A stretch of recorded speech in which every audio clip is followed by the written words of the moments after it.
दोस्तों आज के ज़माने में कोई इंसान अगर आपके लिए कोई बड़ा काम करता है या आपके ऊपर कोई एहसान करता है तो उस एहसान का कर्ज कब आपसे मांग ले कोई पता नहीं। और इसका भी नहीं पता कि वो इंसान अपने किए गए काम को कब आप पे एहसान की तरह जताने लगे। इसीलिए खुद के लिए जीना और खुद के दम पर जीना बहुत मैटर करता है और ये आज के ज़माने में बहुत ज़्यादा ज़रूरी हो चुका है। लोग कब आपको ये बोलते हैं कि तुम मेरे टुकड़ों पे पलते हो। अगर हम एग्जाम्पल लेना चाहें तो उस बच्चे का आप एग्जाम्पल सोच सकते हैं जिसके माँ बाप किसी हादसे में गुजर जाते हैं और उसका पालन पोषण उसके घर वाले करते हैं, लाइक चाचा मामा फुफ्फा। चलिए मान लेते हैं उस बच्चे का पालन पोषण उसके चाचा चाची करते हैं। अब देखिए दुनिया बहुत ही अलग है, सबके विचारधारा अलग हैं, सब लोग के मिजाज अलग है, सबकी फैमिली भी अलग है। अब जैसे उस बच्चे के चाचा चाची उसे रखते थे उस तरह से अपने बच्चे को नहीं रखते थे, बल्कि और भी ज़्यादा सुविधा में रखते थे। पर इस बच्चे को फैसिलिटीज़ के नाम पे केवल रहने खाने को देते थे और कुछ नहीं। उसे खाने पीने की चीज़ें ना देना, उसके मनपसंद की चीज़ें ना दिलाना, उसे बाहर का खाना कभी ना खिलाना, इनफैक्ट उसे पढ़ाई भी ना कराना। इनफैक्ट अगर उस बच्चे को कुछ चाहिए भी होता था उस चीज़ को पाने के लिए भी उस बच्चे को बहुत ज़्यादा मिन्नतें करनी पड़ती थी, जो आज के ज़माने में हर बच्चे के पास होती है, बेसिक नीड्स। और तब जाके उसकी बेसिक नीड्स फुलफिल हो पाती थी। धीरे धीरे जैसे वो बड़ा होने लगा उसे ये बात समझ में आने लगी थी कि ये लोग मेरे सगे माँ बाप नहीं हैं, पर मेरे सगे माँ बाप जैसे तो बन सकते थे, पर इन्होंने तो वो भी नहीं किया। पर वो अपने चाचा चाची से गुस्सा नहीं था। उस बच्चे ने अपना रास्ता खुद चुनने की सोची। उसने सिंपली अपने पढ़ाई को ही अपना दोस्त बनाया। 15 साल की उम्र में वो बाहर निकल गया। उसने बहुत ही काम किया, उसने मजदूरी की, अपने पढ़ाई का खर्च निकाला और पढ़ाई किया। एक दिन वो एक टीचर के पास जाता है और बताता है कि मैं पढ़ाई में तो बहुत ही अच्छा हूं, पर मेरे पास रिसोर्सेस नहीं है, इसीलिए मैं अपने से छोटे क्लास वाले बच्चों को ट्यूशन देके अपना फीस निकालना चाहता हूं, ताकि स्कूल वाले मुझे स्कूल से ना निकालें और मैं अपनी पढ़ाई को कंटिन्यू कर सकूं। लेकिन मुझे ये बात पता है कि कोई बच्चा अगर मैं सबसे बोलने जाऊंगा तो सब मुझे पागल समझेंगे, इसीलिए मैं चाहता हूं कि आप मेरा परीक्षा लें और अगर मैं उस परीक्षा में पास हो जाता हूं तो आप अपने बच्चों से कहिए कि बच्चे मुझसे कोचिंग लें।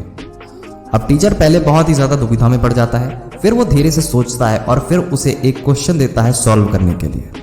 अब जिस बच्चे का बचपन इतना ज़्यादा बेकार बीता हो, जिसकी लाइफ में कोई भी इंटरटेनमेंट की सुविधा ना हो, वो और क्या कर सकता था। उसने जम के पढ़ाई कर रखी थी, तो जिसके कारण जो सवाल वो मास्टर पूछते हैं उसका जवाब वो तुरंत ही दे देता है और फिर बाद में वो टीचर इम्प्रेस भी हो जाता है। और इनफैक्ट इतना ही नहीं बल्कि उस टीचर ने कुछ बच्चे भी उसे दिए ताकि वो उसे पढ़ा के अपना फीस निकाल सके और फिर जाके यहाँ से उसकी अर्निंग्स स्टार्ट हो जाती है। और फिर उस बच्चे ने आगे चल के यूपीएससी की तैयारी स्टार्ट करी, क्योंकि इसे पढ़ाई में तो शुरू से ही इंटरेस्ट था, क्योंकि इसकी लाइफ में और कुछ था ही नहीं करने को। कहता है कि आपका जिस चीज में इंटरेस्ट हो वही करिए, या तो अगर आप जो कर रहे हैं उसमें अपना इंटरेस्ट बना लीजिए, तभी आप सफल हो पाओगे। और फाइनली ये तय करता है कि इसे यूपीएससी का एग्जाम क्लियर करना है और इसे एक सरकारी अधिकारी बनना है। और इनफैक्ट इसकी किस्मत इतनी शानदार थी कि इसने इंटरव्यू क्रैक किया और आगे बढ़ गया। ये जितना सुनने में इजी लग रहा है उतना ही असली लाइफ में बहुत ही ज्यादा कठिन भी है। ये जो यूपीएससी में फेल होने का डर होता है वो उसके आगे कुछ नहीं था, क्योंकि उसने बचपन से ही बहुत ज्यादा फेलियर्स को देखे थे, बहुत ज्यादा डर को देखा था, जिसके कारण वो बहुत ही स्ट्रांग हो चुका था और उसके आगे ये यूपीएससी का एग्जाम कुछ भी नहीं था। दोस्तों आपका एम बड़ा होना चाहिए, आपकी चाहत बड़ी होनी चाहिए। जब तक किसी को भूख नहीं लगती तब तक वो खाना नहीं खाता, लेकिन अगर किसी को बहुत ही जोर की भूख लगी हो तो वो भले ही नमक ज्यादा हो क्यों ना खाने में, वो खा लेता है। तो अपनी भूख इतनी ज्यादा बढ़ाओ कि तुम्हारा दिमाग कुछ ना कुछ अचीव कर ही ले। इसीलिए अपनी भूख इतनी ज्यादा बढ़ाओ कि तुम्हारा दिमाग इधर उधर ना भटके, अपने लक्ष्य पे ही कॉन्सेंट्रेट करा रहे। आप कैसी लाइफ जी रहे हैं और आप कैसी लाइफ जिएंगे वो टोटली आपके ऊपर ही डिपेंड करता है, क्योंकि अभी आप जहां पे भी हैं आप ही की वजह से हैं, क्योंकि आपने ही ऐसा कर्म किया जिसकी वजह से आप यहाँ पे आ पाए। और जब आपकी डिजायर बहुत बड़ी हो जाएगी, आपको अंदर से आवाज आएगी कि मुझे अब ऐसे नहीं जीना है, मुझे कुछ करके दिखाना है, तो डेफिनेटली आप सफल हो जाओगे। देखिए ये मैटर नहीं करता है कि आपके बाप दादा ने कितनी ज्यादा जायदाद आपके लिए छोड़ रखी, अगर आप काम भी ना करें फिर भी आप बैठ के खा लेंगे। अगर आप ऐसा सोचते हैं तो जिंदगी में लिख के ले लो, कभी सफल नहीं हो पाओगे। जो भी आपने करने का सोचा है उसे पहले अच्छे से उसके बारे में डीप रिसर्च करिए कि हाँ आप इसको ही आगे ले जा सकते हो और इस काम में आपका मन लगता है।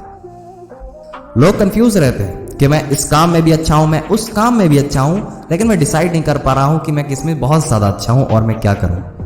तो कहने का मतलब साफ है कि आप जिसमें एकदम शार्प हैं, जिसमें आप बहुत ज्यादा गलती कर ही नहीं सकते, वो काम आपके लिए बेस्ट है। जिस काम में आपका मन लगता है उसे अपनी ताकत बनाइए, उसी को ही अपना मास्टर हथियार बनाइए जिससे आप अर्निंग कर सकते हैं। और अगर आप ऐसा करने में सक्षम हैं तो यही आपका काम है।